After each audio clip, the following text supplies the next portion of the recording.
you're going to take this story back to your parents. And you're like, Mom, why you never told me this? Auntie, why you never told me that? Daddy, why you never? Grandma, you never told me about this Paul or Saul person, that prisoner that be writing in the Bible. Let me tell you about this person.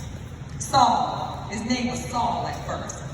Let me tell you, he was an uppity man. He thought he was more important than everybody around him, that Saul did. And people were speaking about Jesus. And Saul used to go and say, I don't want to hear that mess. Don't tell me about no Jesus. And guess what he would do to the people? What do you think he would do when they talk about Jesus? Because he didn't want to hear that mess. What would he do? He would ignore him. What else might he do to him? What? Yell at him. What else might he do with his hands?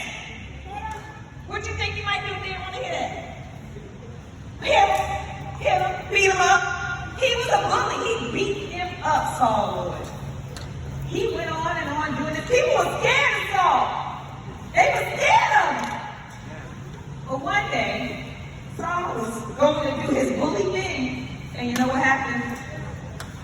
A bright light came and blinded him. Jesus took him and said, listen, Saul, I can't allow you to do this anymore. And Saul went blind for 3 days. And you know what Saul did? He started saying, well, you mean a light can come and make me blind? This Jesus, this God must be powerful. When he got his sight back, he said, I got to learn about him. If he can make somebody blind, I can't even make somebody blind. I can beat him up. I can tear their behinds up. But I can't make them blind. I want to learn about this Jesus that just made me blind. So he went and he studied. And you know what he did? First thing he did was he did what we call fasting. Fasting is when you decide, I'm not going to, some people don't eat.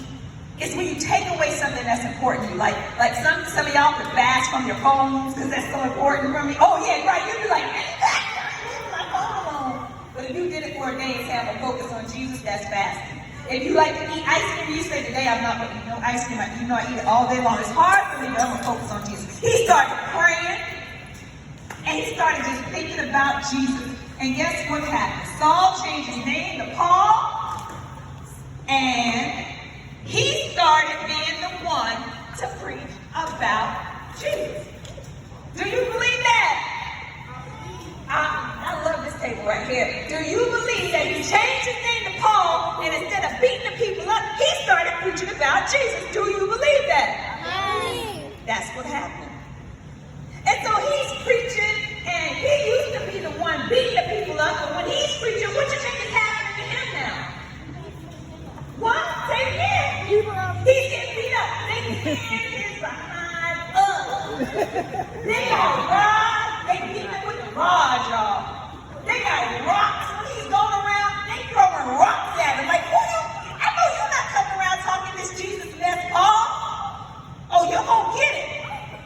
And they used to give it to him. He got beat up over and over and over. One time he got beat up, you think he stopped? He ain't stopped. He went somewhere else. That's what they did. Like up his nose. You think he stopped? He didn't stop. Let me tell you about this one time. One time they got so mad that they couldn't get him to stop, they threw him in the jailhouse. Not only did they throw him in the jailhouse, they tore him up, bloody, down, beaten up, and threw him in the jailhouse. Because he was talking about Jesus. Real? This is a story. And Philippians, I'm not making this up. But let me tell you what he did. He had a friend, and he would tell about Jesus. But he didn't only tell about Jesus, he would write these letters about Jesus. Like, because if he couldn't get it, he would just write a note about it and pass the note on. In the jailhouse, his friend came to visit him, and he was writing in the jailhouse, still about Jesus. Now, how many of you don't have to say it out loud, but in your mind think, do you know anybody who's been to jail? You know anybody who's in jail? What have you heard about jail? Tell me some things you've heard about jail. Just say it out loud. It can get real lonely up in jail. What else you heard about jail? Go ahead and turn. It's a bad place to be. People real mean out there in jail. What you done heard about jail? I'm telling you.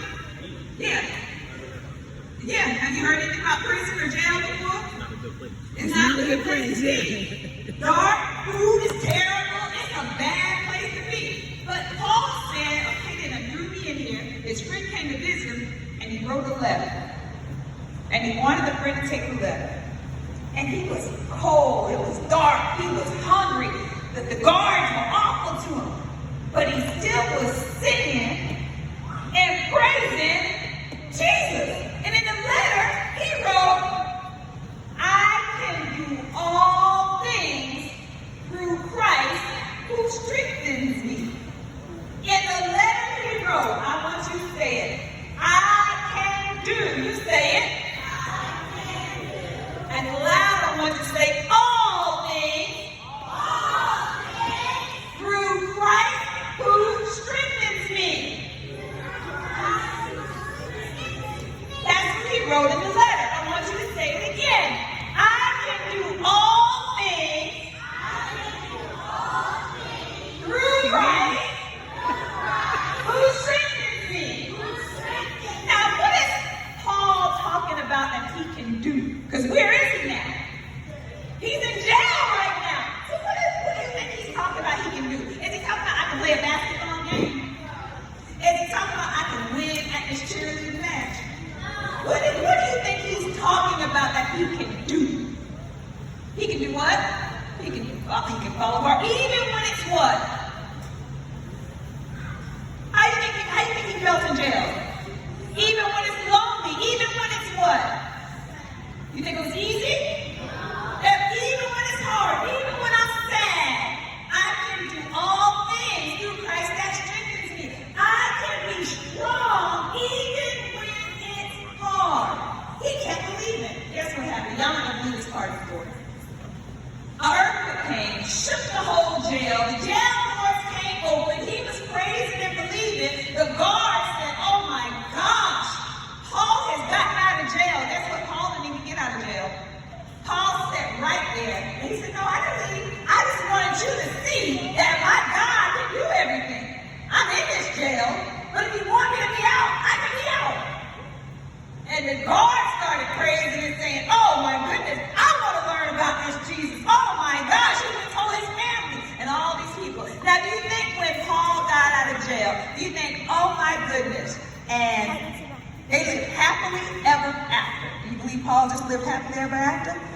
No, he still had some hard things. Paul got shipwrecked. He was going hungry. A snake bit him. But every time something got hard, he survived because I can do all things through Christ that strengthens me. I want you to say it again.